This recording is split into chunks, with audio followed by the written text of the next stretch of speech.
This video is brought to you by Manta Sleep. Manta Sleep make the world's best sleep masks and functional sleep accessories. Their range of masks are made from soft, breathable materials that provide 100% blackout for better sleep with zero pressure on the eyelids and adjustable straps for a personalized fit. From their cool mask, which soothes eyes and sinuses with its evenly distributed cooling system, the warm mask, which alleviates stress in dry eyes, powered by natural steam, to the aroma mask with scents that gently calm and relax you as you sleep, and many more. Manta Sleep is here to facilitate better sleep. They're providing FCE viewers with a special discount, so head on over to mantasleep.com and use the code FCE to get 10% off your next order.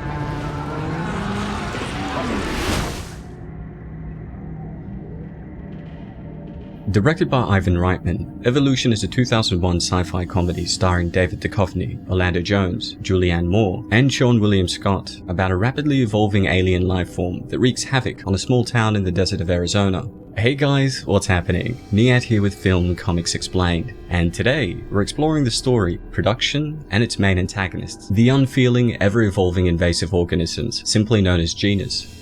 The genus organism is essentially a nitrogen-based life form of unknown origin that hitched a ride on a meteor before crashing into Earth. Due to its weak biological form, it lay dormant as it traveled through the cold recesses of space, waiting for intense heat to kickstart its evolutionary cycle. Burning through our atmosphere and finally resting in a deep underground cavern, the genus was able to flourish naturally, slowly overtaking life within the cave system. This prompts Duchovny's Ira Kane, a biology professor, and his friend Harry Block, a geology professor played by Jones, to investigate. I'm no biologist, but how many cells do single-celled organisms have? If we're going to be big, important scientists, you have to start to act the part. Why don't you take a look?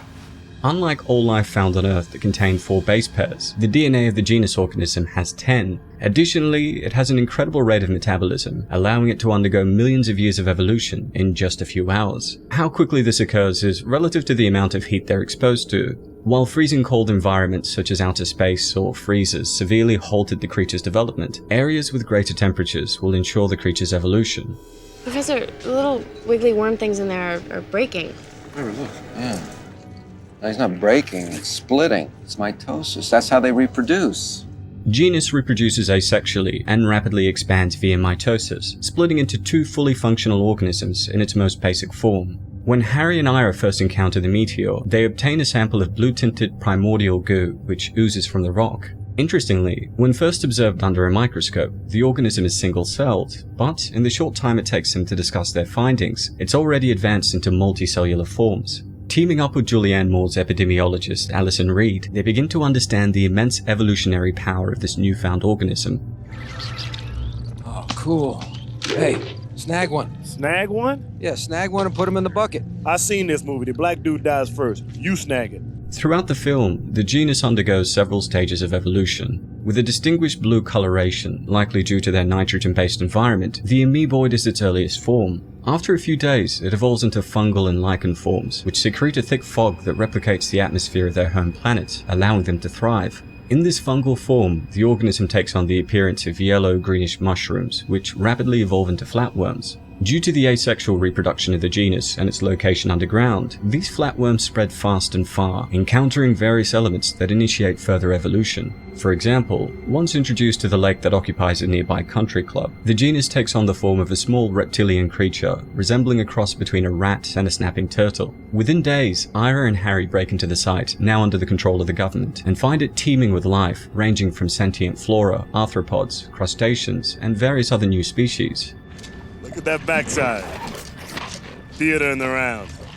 That's the kind of trunk space you want in a late model car.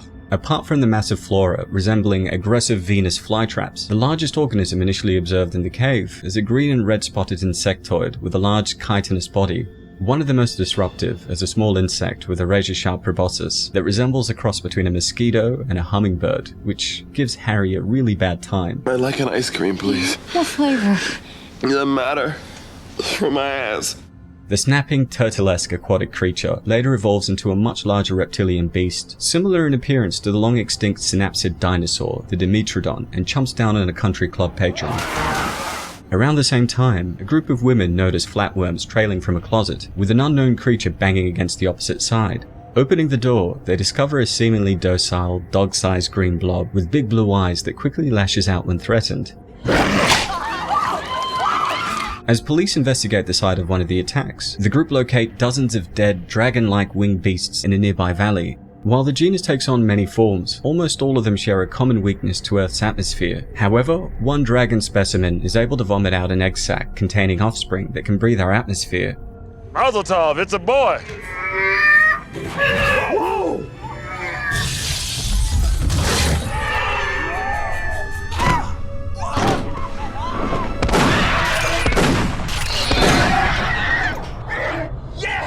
The next evolutionary phase that we witness is its primate stage, where it gains some intelligence and starts to act far more aggressively than any of its previous forms. First seen in the underground caves near the meteor, these blue-skinned apes destroy the observation cameras around the crash site before riding the elevator up and attacking researchers. As revealed in Alienators, evolution continues, a Saturday morning cartoon released on the Fox Kids network in the early 2000s. Each genus life form is connected to a hive mind and shares the genetic memories of every member of its species. Most life forms displayed rather instinctive and animalistic behavior, but the same cannot be said of scopes, the ultimate evolution of their kind. Resembling the blue apes that evolved late in the film, and driven by a survival of the fittest mindset, the intelligent yet maniacal scope sought to conquer the entire universe. You will be the first to fall.